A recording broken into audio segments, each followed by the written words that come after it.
Imagine you're sitting at the beach. It's a warm, sunny day. You decide to take some golden sand in your hands.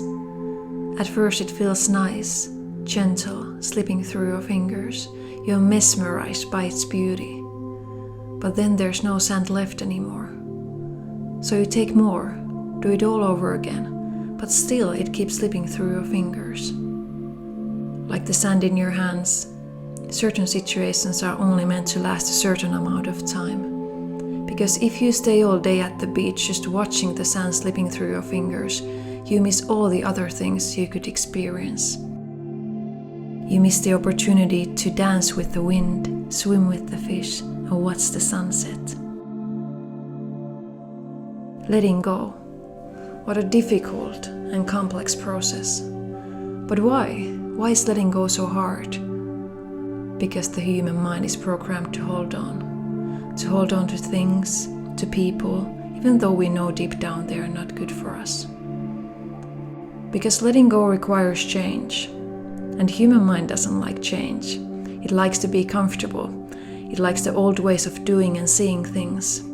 Because comfort means you don't have to change the situation. Comfort means you stay on the safe grounds, even though actually your mind is just tricking you. It is often much safer to be away from those situations. And letting go doesn't only mean letting go in terms of separation of physical distance.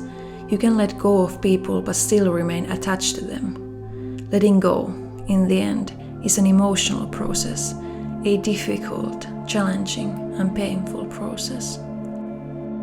Letting go, in the end, is forgiveness to others, to yourself, to the situation. It's the ability to accept that a certain situation didn't go the way you planned or wished for. That even though you tried your very best, someone hurt you, or you ended up hurting someone else. Letting go is connected to attachment. We are so easily attached. Many of us get attached to people, some to things, materialism, some to places, some to their own thoughts. What I think this all really comes down to is identification. We identify ourselves with all those exterior factors. We identify ourselves through the material things we own, or by our partner, or by the job we have, the country we live in, because that is how we are taught. We are taught that we are something when we build our identity around things. But that is not true. We are enough just as we are. We are enough just by existing. We are actually our truest selves before we have any labels, before things, places, and people we are emotionally attached to. Think about kids. They explore, they play, they are excited about every little thing they see around them. Every day they build a new identity. Every day they are a new character in a new movie. One day they are a fairy, one day a mermaid, the next a knight in a shining armor. And that is just wonderful. That is how we all should live our lives. Because kids are the purest forms of beings. Their soul is still without the shadows of the ego. In every situation there is always two options, remaining or evolving. You can remain in the situation, but life works in this way that it will keep bringing the same type of challenges until we learn from them. And most of all, until we truly embody those learnings. There is this quote I once read which stated, "Whatever you are not changing, you are choosing." And I think that is an amazing quote. We often as humans become helpless, we think we don't have much power and that things just happen for us and we have to accept them. But actually, in most cases, we have a lot to say, we have a lot of power. We often can walk away from those toxic situations. And of course, there are things we simply cannot change. Let's take a very easy example. You had amazing plans for an outside day, but it's now heavily raining. You cannot change the weather, that is just a fact. But you can change how you react to it. You can change how you view it. If you cannot change the situation, you can do your very best to try to change your mindset. And if we think from a deeper spiritual perspective, People come to our lives to teach us lessons, to free us from karmic debts and cycles, to help us grow as souls. And always remember, if a certain person or a place is meant to be in your life, your paths will cross again at some point in your life. There is no such thing as coincidence. Everything happens for a reason. So let the universe do its job. Hello, all my beautiful beings. And I wanted to also share you some practical tips which has helped me personally when I have tried to let go. These past years have been years of letting go for me, for letting go of people, letting go of beliefs and values, and most of all an identity that I once thought was mine, but I realized it truly wasn't. And always, whatever I talk in this channel, I always want to remind that always take what resonates and leave what doesn't, because we are all individuals and different things work for us. So always remember that not everything will work for everybody. So take what feels right for you and leave what doesn't. Allow yourself time to grieve and feel your feelings. It is extremely difficult to let go, and it's hard to walk away from something or be the one to be walked away from. And a lot of different kind of feelings might arise in you. It might be anger, sadness, frustration, all those kind of things. And feelings are supposed to be felt.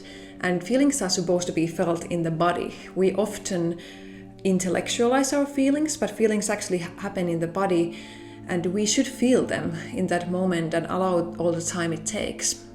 And it takes different time for different types of people. And if you're a sensitive person like I am, maybe somebody has told you that your emotions are too big or you are reacting too much, but there is no such thing as too big emotions, because we are all individuals and different things feel different for each one of us. So even if it takes a long time for you to get over something, feel your feelings and don't judge them and don't care what other people think, because nobody else is inside your body feeling your feelings. Nobody else is inside your mind. So just don't judge them and take your time. I think one of the most dangerous things is to keep everything inside, keep all the feelings bottled up, because at some point when too much has been trapped in, everything will overflow. All the feelings will come out, and they might not come out in a good way. So I think it's important to let those things out in some way, some good, helpful way. Because if feelings are trapped in, they're kind of like a river after winter when it has been frozen for months and then seemingly calm, but then suddenly when the spring comes, it's overflowing and moving so rapidly that it creates floods around it. And this, of course, is very individual, how you want to bring your emotions out. Maybe you're a person who likes to sing or do music. Maybe you like to write or draw or paint or to shout in the forest or whatever. Find your way, and we have these bodies and we have this voice, so we can express ourselves, especially in these hard times. So use that voice and use that body in the best way which fits for you. Often when it feels very difficult to let something go is because we have created some kind of illusion in our heads. And I'm a master of living in my own dreams and illusions. And in these kind of situations, we often idealize other people or ourselves, our own behavior or the situation. And we are not actually looking things from a realistic perspective. We are just thinking, oh, if we give them this much time and if we do this way differently, oh, everything will change and magically just be perfect. But that's not how life works. We have to actually be realistic sometimes. So my advice is to write the reality down on a paper. Write how the situation was, write how the relationship actually was and how the other people behaved, but especially how you yourself behaved in that situation. Because I think it's very important to see and to realize that were you actually the best version or a good version of yourself in that situation? Did you actually like yourself and how you behaved? Because if you didn't, then this relationship probably wasn't meant to last for a longer time. It was in your life to teach you a certain lesson, and now it's time to let it go. Forgive and don't wait for an apology. This is probably one of the hardest ones of them all, especially if you are the one who has been mistreated. And it's totally okay and normal to feel all those kind of feelings, frustration, anger and sadness and those kind of things. But at some point, after we have felt those feelings in our body, we have to let things go, and we have to forgive for our own good, for our own mental health. Because if we don't, we just keep getting attached to those things and those situations, and we're just poisoning our own selves with that kind of mindset and those feelings. So we have to forgive the other people. We have to forgive that the situation didn't go the way we planned, and we just have to, even though if it feels horrifying, we cannot wait for an apology, even because sometimes we just don't get an apology, and that's just a fact. And of course, if you are the one who has done somebody else wrong and you have apologized, you have to also forgive yourself, because we all make mistakes, and sometimes we make major ones. But this is how we learn, this is life, and then we just have to forgive ourselves and show ourselves some love, and then let this situation or let this person go. Often, if there's a situation that feels very difficult to let go of, it's actually connected to some deeper wounds that are usually formed in childhood or some early years of our lives, and these situations just brings those kind of wounds up, and we are triggered. And it's very important to do in that situation some shadow work or inner child work, because unhealed wounds will bleed and bleed again until they are healed. And this is of course super difficult, and some of us need professional help for this also. But find your way. But I think it's very important to notice yourself, why you have been triggered, what is this reminding me of, what I wished for, how can I show love for myself, how can I be better for myself and other people. But just find those wounds and try to heal them the best way you can. Everybody in our lives comes to teach us a lesson. And if you start to take this life kind of like as a school, that every situation you can learn, your whole perspective on life will change. And there is this saying, maybe you have heard, that things don't happen to us, they happen for us. And this is really true. Like, we learn from those situations. The biggest realizations for my life and the biggest healings and all those kind of things have actually come from the hardest of times. It's just the way how life works, even though it feels hard, but that's just the way it goes.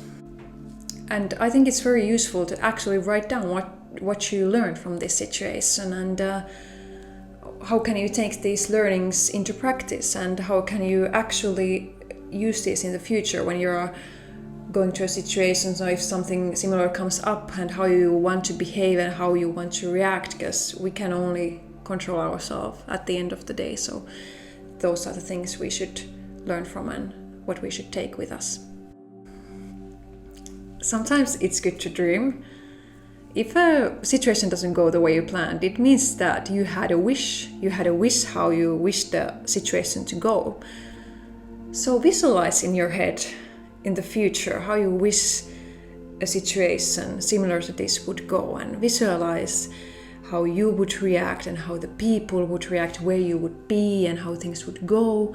It's just like very practical way. And if you are actually a more practical person, what I have done is I have created Pinterest boards or some photo albums on my phone, or have done actual vision boards of a situation. And it has actually helped. But always remember that when you are visualizing something, when you are trying to let go of something, then don't visualize the actual situation or the person you are trying to let it go of, because then you are just creating actually more attachment, and that is not what we want to do. So do some dreaming, do some visualization. There is no limits for dreaming. And last but not least, show yourself some love. You are actually your own best friend. Always remember that if everybody else in your life leaves, you will still be with yourself. So be your own best friend and show yourself some love. Have a self-care day or week, or cook yourself your favorite meals or go to your favorite restaurants, whatever it takes. But always when you're having hard times, just really respect yourself and love yourself, because you deserve that, and you are so strong for letting go of something, because it's never easy to let go. And a great metaphor that came to my mind when I was editing this video was about the sea, because when I was filming, there was 5 days between, and in some shots the sea is still frozen and then the ice has melted 5 days later.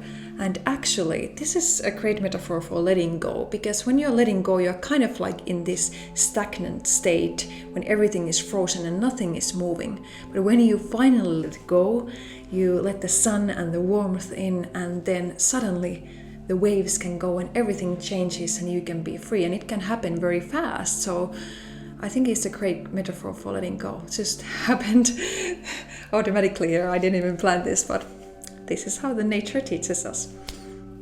Thank you for watching this video. I really hope you got some helpful ideas, and if you yourself have some good methods, I would love to hear them. Please comment below, and I wish you strength and love and light, and have a great day. Bye bye.